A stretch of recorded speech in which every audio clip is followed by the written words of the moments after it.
Is your crypto secure? Do you have a plan? In this video, we're going to talk about crypto security and how to keep your assets safe.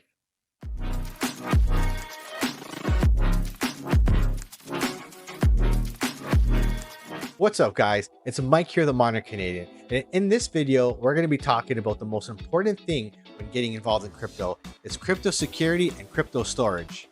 So there are many different ways to store our crypto.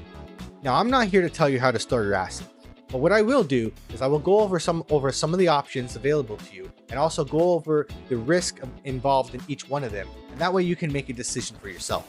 So let's dive into the options, starting from the least secure. There are many different exchanges, from centralized ones to decentralized ones.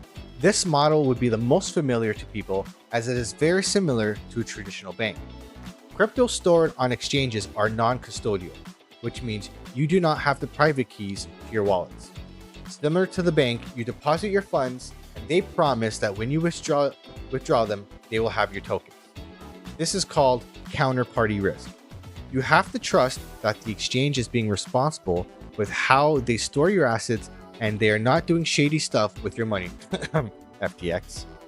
Now, your risk with exchanges is the exchange itself, the management of money, their solvency, their safety, and bad actors from even internal staff. Safer than exchanges are desktop or mobile wallets.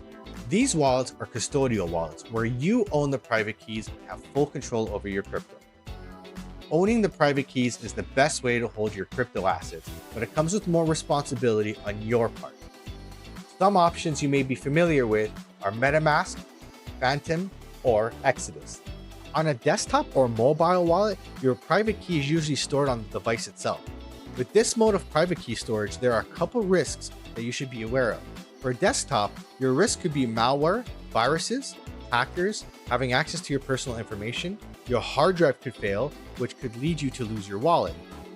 Mobile have some of the same risks, with some more to be aware of, such as public Wi-Fi, which have been known to be very risky as hackers can get access to your phone, and potentially a SIM swap, which could copy your phone and get through 2FA by intercepting your texts.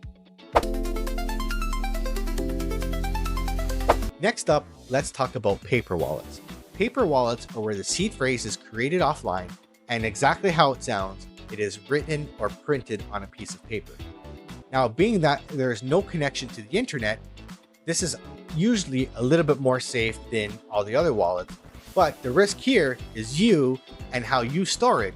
Being on a piece of paper means that it's more fragile and will probably not stand up to the test of time. And if you store it in your house, there's also risk of theft, or simply you just may lose it. All right, let's talk cold storage or hardware wallets, which are my preferred way to store my crypto assets. There are a couple names out there that you may recognize, such as Ledger, Ellipal, Trezor, or Coldcard Wallet. Hardware wallets do not store the private key on the device.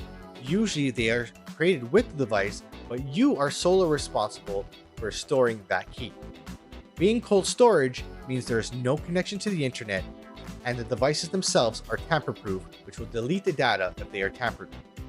Again, the risk here mostly falls on you. Proper seed phrase storage on something preferably not paper, stored in a safe place. Even if the device gets destroyed, you can always restore your wallet as long as you have the seed phrase. Each device has its pros and cons, and there is some sort of risk factor to all of them.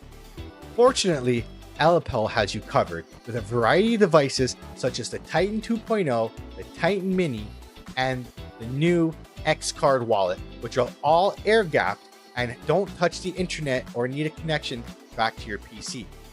Use the code MODERNCDN to save 10% off your device today and sleep easy knowing that your crypto is in a safe place. Unfortunately, risk can never be zero.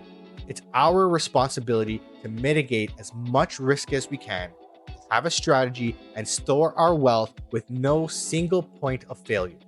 I hope now you understand your risks better and can make a better decision on where to store your crypto assets. Thank you for watching. We'll see you next time.